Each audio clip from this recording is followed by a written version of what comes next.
그의 성읍 사람 곧 그의 성읍에 사는 장로와 귀족들이 이세벨의 지시 곧 그가 자기들에게 보낸 편지에 쓴 대로 하여 금식을 선포하고 나봇을 백성 가운데 높이 앉히매 때에 불량자 두 사람이 들어와 그의 앞에 앉고 백성 앞에서 나봇에게 대하여 증언을 하여 이르기를 나봇이 하나님과 왕을 저주하였다 하매 무리가 그를 성읍 밖으로 끌고 나가서 돌로 쳐 죽이고 이세벨에게 통보하기를 나봇이 돌에 맞아 죽었나이다 하니 이세벨이 나봇이 돌에 맞아 죽었다 함을 듣고 이세벨이 아합에게 이르되 일어나 그 이스라엘 사람 나봇이 돈으로 바꾸어 주기를 싫어하던 나봇의 포도원을 차지하소서. 나봇이 살아있지 아니하고 죽었나이다. 아합은 나봇이 죽었다 함을 듣고 곧 일어나 이스라엘 사람 나봇의 포도원을 차지하러 그리로 내려갔더라.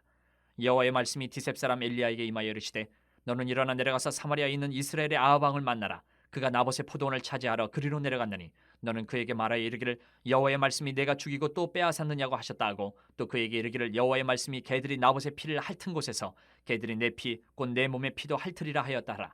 아합이 엘리야에게 이르되 내 대적자여 내가 나를 찾았느냐 대답하되 내가 찾았노라.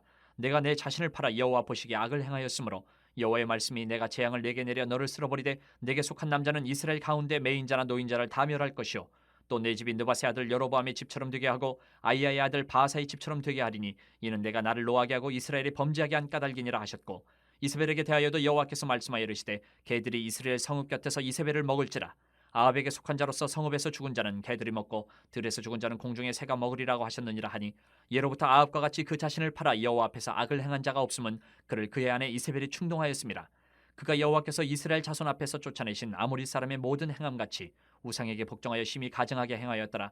아합이 이 모든 말씀을 들을 때에 그의 옷을 찢고 굵은 배로 몸을 동이고 금식하고 굵은 배에 누우며 또 풀이 주고 다니더라.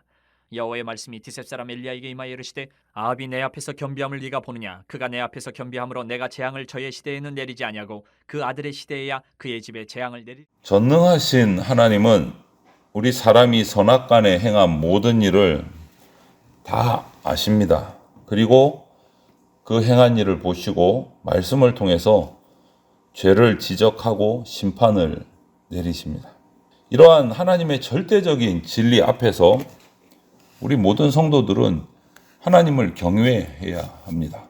존경하고 두려워해야 하는 거죠. 그런데 오늘 우리 본문 말씀에 일어나는 이 사건을 보면서 그렇지 않은 사람들, 또 그렇지 않으려면 어떻게 하는가 우리가 한번 살피려고 합니다. 먼저 나봇과 이스라엘 성에 같이 살던 이 지도자들, 장로와 귀족들, 너무 무책임하고 무력하게 이세벨, 악한 세력의 도구로 그냥 굴복을 하고 말아요. 타협을 하는 겁니다. 자신들의 자리를 그냥 보존하기 위해서. 하지만 지도자라면 비록 자기에게 핍박이 온다 해도 지도자라면 공의와 사랑으로 악한 그 세력의 계획을 분별을 하고 자기가 다스리는 사람들을 보호할 줄 알아야 되는 거죠. 다른 사람을 살려내는 결정을 해야 돼요. 지도자라면. 저와 여러분들은 영적인 지도자예요. 이 세상에서. 하나님으로부터 성도, 자녀라고 구별받은 사람이 저와 여러분들입니다. 그렇다면 그리스도인인 저와 여러분들은 아합이나 이세벨 같은 이런 악한 사람들의 음모와 거짓 증인들 이거 거부하면서 나봇 같은 의로운 사람들이 죽지 않도록 또 그들 선한 사람을 죽이려는 그런 문화나 이런 것들을 거부해야 돼요. 그리스도인들은. 그런데 그렇게 하지 못했어요. 그게 안타까운 거죠. 그렇게 된 이유가 뭐냐? 오늘 17절부터 19절을 보면 욕심이다. 욕망이다. 그런데 그 욕망의 마지막은 멸망이다. 라는 것을 우리가 꼭 기억해야 합니다. 하나님의 율법을 무시한 아합과 이세벨은 아무도 모르게 그 귀족들과 지도자들을 통해서 나봇을 죽이고 나봇의 포도원을 차지하는 데 성공했습니다. 자기들은 잘했다고 와 드디어 성공했다라고 자기들은 말했을지 몰라요. 드디어 차지했다. 장로와 귀족들을 시켜서 불량자 2명의 그 거짓 증언을 통해서 나봇을 죽임으로 포도원을 차지를 했어요. 그런데 다른 사람들은 다 속였을지 모르겠는데 하나님의 눈은 피할 수 없었습니다. 엘리야를 보내십니다. 아합에게 엘리야 선지자를 보내서 심판을 전하십니다. 엘리야는 아합에게 하나님의 판결을 전달하고 그가 비참하게 죽을 거다라는 것을 이제 선언할 겁니다. 하나님은 악한 계획을 이룬 자들을 말씀으로 반드시 철저하게 심판하신다. 이것을 우리는 기억해야 돼요. 우리 인간의 욕망은 멸망밖에 없습니다. 오늘 본문을 통해서 다시 한번 깨닫는 것은 욕심이 잉태한 즉 죄를 낳고 죄가 장성한 즉 사망을 낳게 된다 라는 이 하나님의 말씀이 틀림없는 진리다라는 것을 우리가 깨닫게 되는 거예요. 하나님은 아합을 심판하심으로 죄의 삭시 사망이다 이런 것을 우리에게 다시 한 번 더 확인시켜 주시는 거죠. 아무리 막강한 힘, 지위, 권력을 가지고 있다 해도 결코 우리 인간은 자기가 누리고 있는 그 지위나 권력을 100% 통제하고 절제할 수 없습니다. 왜? 우리 가운데 죄성이 있기 때문에 그 지위와 권력을 악용하게 된다는 거예요. 왜? 우리 가운데는 욕심이 아직 있거든요. 선하게 사용하지 못한다는 거예요. 자기 야망을 이루기 위해서, 욕망을 이루기 위해서 타인을 도구로 이용하고 속여요. 하지만 그게 잘 된 것 같은데 하나님은 결코 속일 수 없다라는 것을 우리는 기억해야 됩니다. 하나님께서는 악인들이 감추고 있는 그 추악한 죄를 다 아시고 고발하시고 공의롭게 심판하신다. 그래서 욕망의 마지막 열매는 멸망이다라는 것을 우리가 잊지 말아야 됩니다.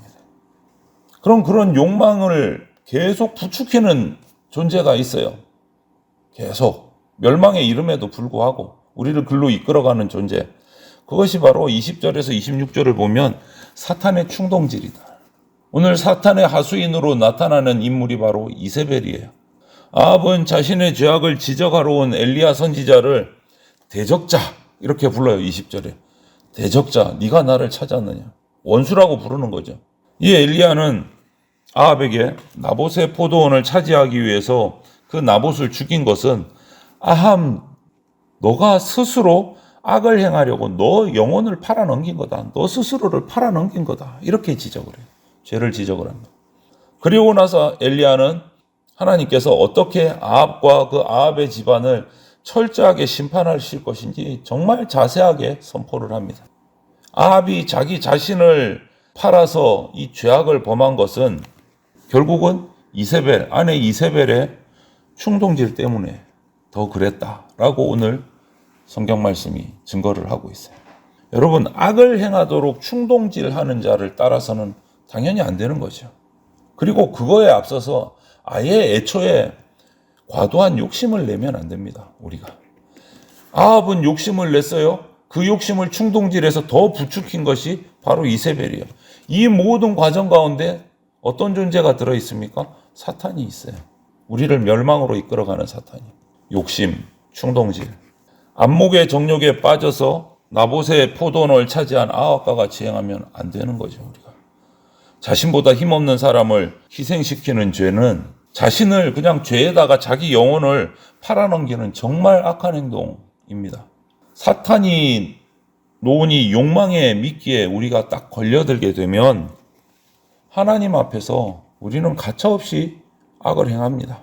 그래서 하나님이 이스라엘 가운데서 쫓아내신 그 아모리 사람과 같이 가증한 악을 행해 아합이 심판당하는 그 원인이 이세벨이다라는 것을 본문에서 말씀해줘요. 탐욕에 눈이 멀면 다 이렇게 하나로 묶여지는 겁니다. 사탄의 충동질에. 이세벨 같은 악인이 더 우리를 심한 악으로 빠져들게 충동질 하는 거예요. 여러분, 우리 성도들은 이런 사탄의 충동질에 따라서 자기의 정말 그 소중한 영혼을 팔아넘기는 데까지 욕심을 부릴 때가 있어요. 우리 그 죄성을 미리 발견하고 예수 그리스도 십자가에 못 박아야 됩니다. 그렇지 않으면 사탄에게 끌려다니고 사탄의 노예가 돼서 결국은 멸망합니다. 이 죄성, 이 욕심을 예수님의 십자가에 못 박으시기를 바랍니다.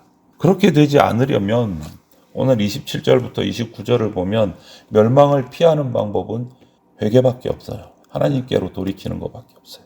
아합처럼 자신을 팔아서 하나님 눈앞에서 악을 행한 자가 없다라고 평가할 만큼 아합은 이스라엘 역사상 최악의 왕이었어요. 가장 악한 왕이었어요. 오늘 그렇게 표현하고 있잖아요. 그런데 그렇게 최악의 왕인 아합임에도 불구하고 오늘 아합이 이 하나님의 심판 메시지를 들은 다음에 하나님 앞에서 겸비하게 회개하고 베옷을 두르고 금식을 합니다. 지금까지 볼 수 없었던 모습이죠. 아합에게서. 그런데 지금까지 해온 아합의 이런 행동들을 보면, 행태들을 보면 아합의 제가 정말 극악해서 회개하기에는 늦은 것 같다. 우리 입장에서는 그렇게 생각이 들어요. 그렇게 기회를 여러 번 주셨는데 또 계속 하나님을 거부하고 악을 행해왔던 그 아합이 뒤늦게 이제는 좀 늦은 것 같은데, 지금은 아닌 것 같은데, 그때 하나님 앞에 회개를 해요. 비록 아합의 죄가 극악하고 회개하기에는 늦은 것 같지만 하나님은 그 회개조차 보시고 그가 진정으로 회개할 때 긍휼을 베풀어 주십니다. 이거는 충격이었어요. 아합을 향해서 징계도 선포하시고 심판의 말씀도 선포하셨지만 이 회개를 받으시고 아합의 때에는 이 징계를 미루세요. 연기하시고 아합의 아들의 시대에 심판을 내리겠다라고 연기를 하십니다. 공의와 긍휼의 하나님은요, 공의롭고 정의롭게 심판하시지만 정말 진정으로 겸손하게 회개하면 심판을 미루시기도 합니다. 그게 하나님의 긍휼이에요. 하나님께서는 아무리 아합 같은 악인이라 할지라도 계속 말씀을 통해서 기회를 주셨잖아요. 우리 지금까지 매 새벽마다 묵상했잖아요. 심판의 메시지를 주시고 회개의 기회를 계속 주세요. 아합은 베나닷 아람 왕을 전쟁이 끝나고 놓아주고 난 후에 하나님의 심판의 메시지를 듣고 그때는 회개하지 않았어요.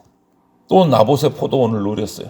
그런데 나봇을 죽이고 포도원을 차지한 다음에, 강탈한 다음에 엘리야를 통해서 하나님의 심판의 메시지를 선포하고 그 메시지를 듣고 나서는 회개합니다.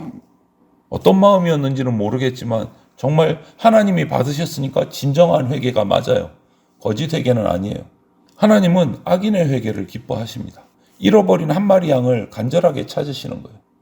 이렇게 아합 같은 악인을 회개시키는 것은 오직 하나님의 말씀밖에 없다라는 거죠. 아무리 악하고 자격이 없는 그런 사람이라 할지라도, 아무리 늦은 것 같은 회개라 할지라도 진정성으로 겸비하게 하나님의 얼굴을 구하고 엎드리면 하나님은 긍휼을 베풀어 주십니다. 그것이 우리가 멸망에서 살아나는, 멸망을 피하는 유일한 길이에요. 진실한 회개요. 여러분, 빛의 자녀는 죄의 욕망에 눈멀게 하는, 영혼을 팔아넘기게 하는 그러한 사탄의 충동질을 거부해야 되고 경계해야 합니다. 저와 여러분들은 오직 하나님의 말씀 듣고 하나님의 얼굴을 구하면서 회개할 때 심판을 피할 수 있습니다. 이거 꼭 기억하십시오. 하나님이 그 악한 아합의, 정말 말 지독하게도 안 듣고 악으로만 가는 그 아합에게도 회개할 때 심판을 연기해 주셨는데, 하물며 예수 그리스도 안에 있는 우리 성도들이 진정성을 가지고 회개를 하면 당연히 받아주시고 긍휼을 베풀어 주십니다. 참된 회개만이 하나님의 심판, 영원한 멸망을 피할 수 있다. 이것을 꼭 기억하시고 오늘 하루의 모든 생활 가운데서도 주의 말씀 앞에서 진실함으로 그렇게 생활하는 주님의 백성이 되셔서 멸망이 아니라 복의 길을 가시는 그러한 주님의 백성들이 다 되시기를 주의 이름으로 축원을 드립니다. 아멘.